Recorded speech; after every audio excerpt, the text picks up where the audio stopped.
సాధన కోసం 24 గంటల దీక్షలో పాల్గొంటూ మమ్మల్ని అందరినీ కూడా ఆశీర్వదించడానికి మద్దతు పలకడానికి వివిధ జిల్లాల నుంచి గ్రామాల నుంచి పెద్ద ఎత్తున చెలో హైదరాబాద్ పేరు మీద రైతు హామీల సాధన దీక్షకు వచ్చిన మీ అందరికీ కూడా 2 చేతులు జోడించి ధన్యవాదాలు తెలియజేస్తా ఉన్నాను. మిత్రులారా, ఇచ్చిన హామీల మేరకు 2 లక్షలు పంట రుణమాఫీ పూర్తిగా మాఫీ చేయాలని, అన్కండిషనల్ గా మాఫీ చేయాలని, దాదాపు 70 లక్షల రైతులు రుణమాఫీకి అర్హులని చెప్పి స్వయాన రేవంత్ రెడ్డి గారే చెప్పి ఈరోజు కేవలం 22 లక్షల మందికి మాత్రమే రుణమాఫీ చేయడం ఇది అప్రజాస్వామ్యం, మోసమని తెలియజేస్తా ఉన్నాను. మిత్రులారా, ఒక్కసారి ఆలోచన చేయండి. 49,500 కోట్ల రూపాయలు కావాలని చెప్పి స్వయంగా ఆ రోజు ముఖ్యమంత్రి గారు గణాంకాల ప్రకారం చెప్పారు. దాని తర్వాత అదే ముఖ్యమంత్రి గారు గాంధీ భవన్ సాక్షిగా 40,000 కోట్ల రూపాయలు అవసరమైంది, 40,000 కోట్లతోటి రుణమాఫీ పూర్తిగా చేస్తాను, నా కడుపు కట్టుకుంటే 40,000 పెద్ద మాట కాదన్నాడు.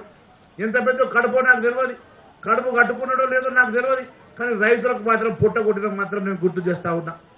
కేవలం రైతు పొట్టగొట్టి మరి ఆయన కడుపు మార్చుకుంటా, నేను కడుపు కట్టుకుంటా, రైతులకు మాత్రం రుణమాఫీ చేస్తాను. దేవుళ్ళ మీద ప్రమాణం చేసేవి, ఏ ఊరికి పోతే ఆ ఊరు దేవుళ్ళ మీద ప్రమాణం చేసేవి, చివరికి దేవుళ్ళను కూడా మోసం చేసేవి. ఈ రోజు రైతన్నలు పూర్తిగా మోసం చేసేవి. నేను ఒకటే అడుగుతున్నా, ఆ రోజు 40,000 కాదు 31,000 కోట్లతోటి సరిపోతుంది, 31,000 కోట్లయితే రుణమాఫీ జరుగుతుందని చెప్పి నువ్వు క్యాబినెట్ సాక్షిగా మాట్లాడుతుంది. క్యాబినెట్ లో 31,000 కోట్లు అన్నా నువ్వు, మళ్ళీ బడ్జెట్కి వచ్చేసరికి 26,000 కోట్లు మాత్రమే నువ్వు బడ్జెట్ లో ప్రతిపాదిస్తుంది. మా 26 కోట్లన్నా ఇస్తివా ఆ 26,000 కోట్లు కూడా ఇవ్వకుండా ఈ రోజు 17,933 కోట్లు ఇచ్చినాం. అంటే దాదాపుగా 49,500 కోట్ల నుంచి 17,000 కోట్లు ఇచ్చి రుణమాఫీ జరిగిందని చెప్పి 15 ఆగస్టు సాక్షిగా నీవు చెప్పిన మాట వాస్తవం కాదు కదా. మరి మీ మంత్రులే చెప్తా ఉన్నారు, మరి ఇంకా 17,000 కోట్ల అవసరం ఉంటుందని చెప్పి మరి తుమ్మల నాగేశ్వరరావు గారు చెప్పారు, పొంగులేటి శ్రీనివాస్ రెడ్డి గారు చెప్పారు. మరి దీని లెక్క ప్రకారం రుణమాఫీ పూర్తిగా జరగలేదని మీ సాక్షాత్తు మీ స్వయంగా మీ కేబినెట్ మంత్రులే చెప్తా ఉంటే నువ్వు పచ్చి అబద్దాలు మాట్లాడుతూ రుణమాఫీ చేసిన అంటివి. దానికోసం ఒక స్పెషల్ డ్రైవ్ అంటివి. 45 రోజులైంది స్పెషల్ డ్రైవ్ ఎక్కడ బాయ్? స్పెషల్ డ్రైవ్ గురించి మాట్లాడవు. దాన్ని ఏం సేకరణ చేస్తావో, ఏ రకమైనటువంటి మరి వివరాలు సేకరించినవో ఇప్పటి వరకు నువ్వు ఎక్కడ కూడా వెబ్సైట్ లో పెట్టకపోతేవి, ఎక్కడ కూడా అది కానరాకపోయి మరి రుణమాఫీ పూర్తిగా మోసం చేసేవి.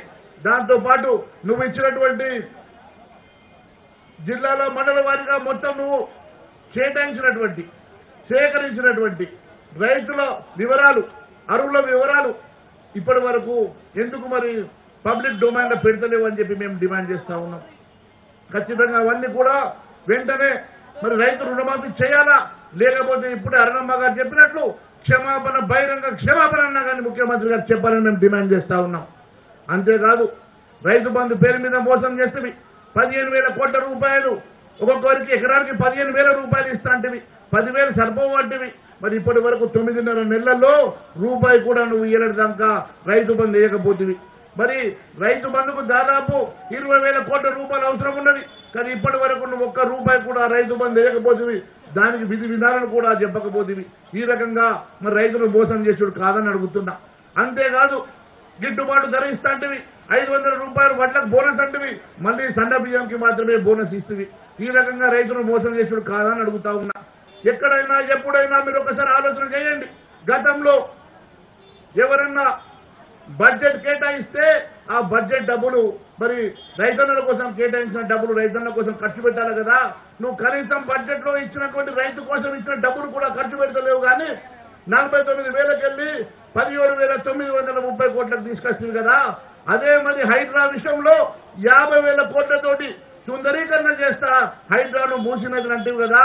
మళ్ళీ 70,000 కోట్లకు వేస్తుంది నువ్వే. ఇప్పుడు 1,00,000 కోట్లు కావాలంటివి. నీ హైడ్రా కోసం, నీ గుత్తదారుల కోసం, నీ ఆస్థాన గుత్తదారుల కోసం 50,000 కోట్లు నువ్వు 1,00,000 కోట్లు చేస్తావు. కానీ రైతన్నలకు మాత్రం ఇవ్వాల్సిన 49,000 కోట్లకి వెళ్ళి కాదా అని అడుగుతున్నా.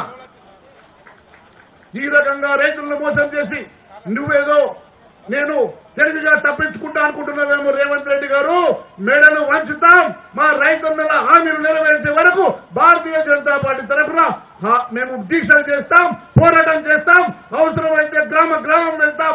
రైతన్నలతో పాటు మీరు ఇచ్చినటువంటి అన్ని వర్గాల ప్రజానీకానికి ఇచ్చిన అన్ని హామీలు నెరవేర్చే వరకు మీ వెంట పడతాం, తరుముతాం. మిమ్మల్ని ఖచ్చితంగా హామీలు నెరవేర్చేలాగా మీ వెంట పోరాటం చేస్తామని మరొక్కసారి తెలియజేసుకుంటూ ఇప్పుడు గౌరవ పార్లమెంట్ సభ్యులు, చేవెళ్ల పార్లమెంట్ సభ్యులు, సీనియర్ నాయకులు కొండా విశ్వేశ్వరరెడ్డి గారిని మాట్లాడాల్సిందిగా కోరుతా ఉన్నాను.